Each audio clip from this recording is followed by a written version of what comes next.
Hai, jumpa kembali. Ya, untuk video kali ini kita lanjutkan pembahasan mengenai ini ya, tentang rasio-rasio keuangan ya. Nah, yang kedua ini saya mau bahas mengenai long term solvency atau bisa juga disebut sebagai financial leverage ratio. Sebenarnya dari 5 rasio ini ada 2 rasio lagi yang tidak saya bahas di sini karena terkait dengan ketersediaan data pada laporan keuangan yang saya sajikan ya. Kita bahas yang umumnya sering langsung muncul di laporan posisi keuangan dan juga laporan laba rugi ya. Yang pertama adalah total debt ratio, kemudian kedua adalah debt to equity ratio, kemudian ketiga equity multiplier, keempat time interest earned, dan kelima adalah cash coverage. Nah, untuk 2 rasio yang lain itu nanti akan saya kasih rumusnya saja ya, namun tidak saya contohkan karena di sini tidak ada datanya. Nah, untuk total debt ratio itu pakai rumus adalah total asset dikurang dengan total equity. Nah, total asetnya di sini adalah 4510, kemudian dikurangi dengan total equity. Total equity-nya ini adalah 3.300 dibagi dengan total assets. Total asetnya 4510. Nah, ini setelah dikurangi hasilnya menjadi 1210 per 4510. Jika dibagi hasil akan menjadi 0,2683 atau kalau dibulatkan menjadi 0,27.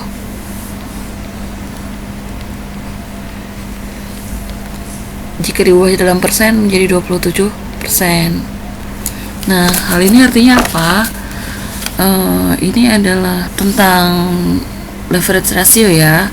Leverage ratio itu mengukur berapa banyak perusahaan menggunakan dana yang berasal dari hutang atau pinjaman.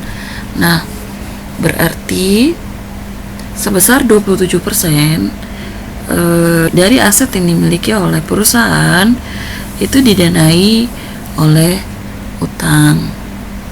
Selebihnya sekitar 73% itu dibeli dengan modal sendiri. Nah, ini definisi dari total debt ratio. Selanjutnya untuk debt equity ratio itu membandingkan antara total debt dibandingkan dengan total equity. Nah, berarti total debt yang kita gunakan di sini adalah total liabilities ya. Total liabilitiesnya menjadi 1210. Nah, total debt 1210 per total equity 3.300.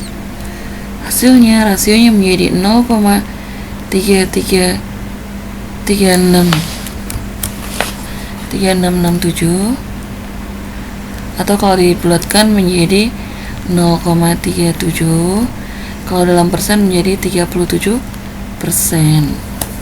ya. Debt to equity ratio sebesar 37% ini mengandung makna bahwa hutang perusahaan itu sebesar 37% dari modal sendiri. Nah, selanjutnya untuk equity multiplier kita menggunakan rumus total assets dibagi dengan total equity. Total asetnya berapa di sini? Total aset di sini adalah 4510 dibanding dengan total equity 3.300. Hasilnya menjadi 1,3667 atau kalau dibulatkan menjadi 1,37, kalau dalam persen menjadi 137%. Nah, untuk equity multiplier ini maknanya adalah dengan equity yang dimiliki oleh perusahaan, perusahaan berhasil mendapatkan aset sebesar 137%-nya. Nah, untuk rasio yang keempat, time interest earned, itu dicari dengan cara membagi earning before interest and tax dibagi dengan interest. earning before interest and tax itu adalah 1.100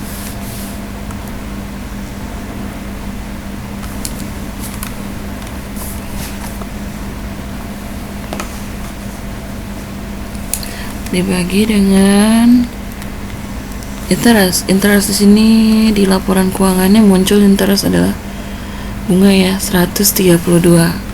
Berarti ini 1.100 kita bagi dengan 132, hasilnya menjadi 8,33. Itu kalau dibagi di persen menjadi 833%. Nah, untuk definisi dari time interest earned ini 833% adalah kemampuan laba perusahaan dalam membayar biaya bunga. Nah, berarti dari laba perusahaan yang dimiliki bisa membayar bunga sebanyak 833% atau sebanyak 8,33 kali.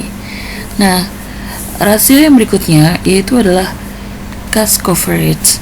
Cash coverage ini menggunakan angka yang berbeda untuk pembilangnya karena dia menggunakan EBITDA. EBITDA itu adalah earning before interest and tax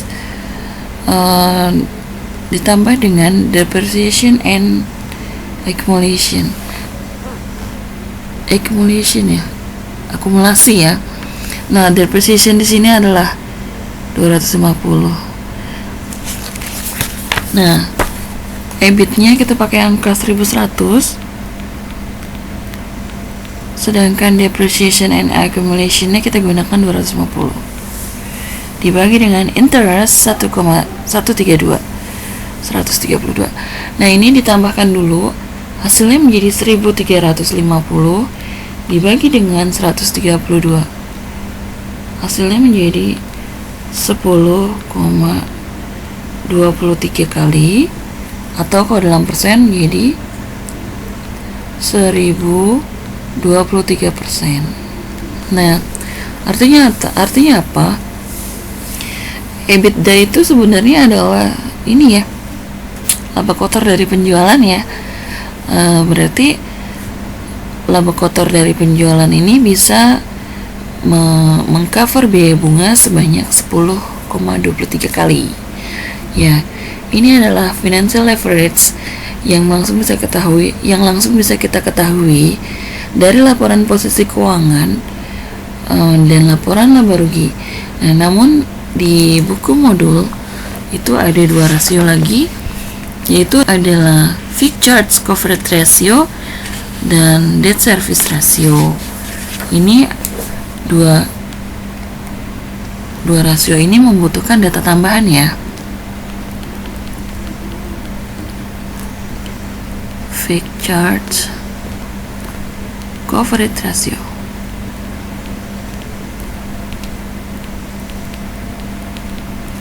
Dan yang kedua adalah debt service ratio.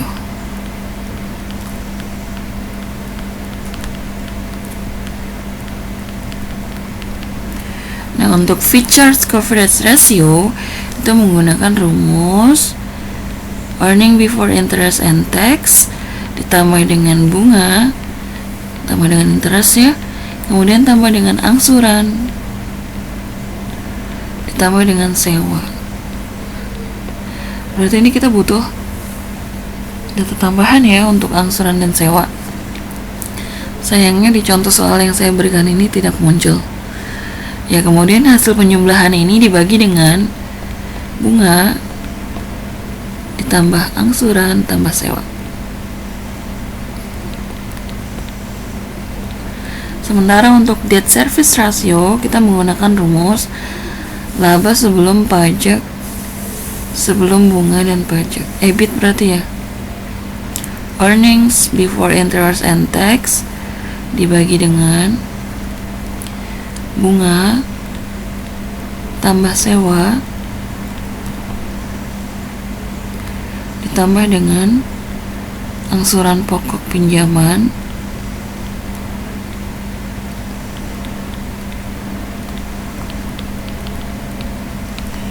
dibagi dengan 1 dikurang tarif pajak. Ya, untuk dua rasio ini saya belum bisa berikan contohnya karena terkait dengan data yang muncul dari laporan keuangan CZ Corporation tidak menampilkan ya. Semoga untuk long term solvency bisa dengan mudah kalian pahami ya. Jangan ragu untuk mencoba, jangan ragu untuk terus belajar. Terima kasih sudah menonton video ini.